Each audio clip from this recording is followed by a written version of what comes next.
L'entrée en guerre.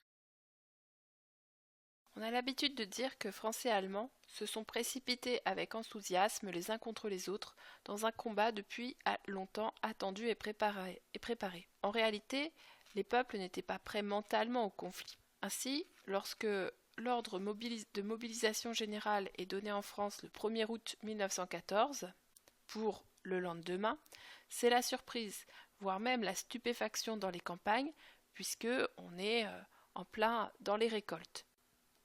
Le 2 et le 3 août 1914, l'Allemagne envahit le Luxembourg et la Belgique.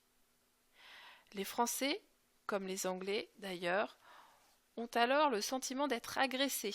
Ils se trouvent indignés face à cette invasion et cela leur donne la volonté de combattre pour la défense du pays.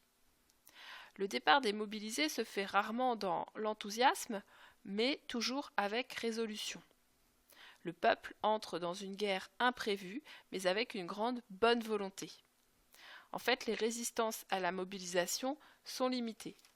On peut donc dire que cette mobilisation est réussie, et cela est aussi le fruit de plusieurs décennies de conscription, c'est-à-dire de service militaire, ainsi d'une accoutumance au devoir de défense.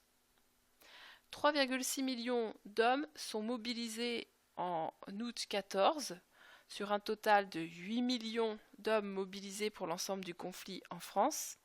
Il y a quelques dispensés, comme par exemple les cheminots ou encore les mineurs. Mais c'est un nombre impressionnant, car le gouvernement veut montrer que toute la nation doit combattre. Les citoyens sont devant l'impôt du sang, et en plus, on estime qu'ainsi, avec une mobilisation massive, la guerre sera courte. Mais attention, mobiliser ne signifie pas combattant. En réalité, 1,7 million de soldats se trouvent dans la zone des armées au début de la guerre. Dans ce groupe, on comptabilise 1,3 million de combattants. 700 000 autres sont dans les dépôts et peuvent être appelés rapidement à combler les vides provoqués par les premiers combats. Et 1,2 million de mobilisés n'ont pas, en août 14, une utilité bien définie. Il faut aussi noter que les crédits militaires sont votés à l'unanimité. On entre dans une période que l'on appelle l'Union sacrée.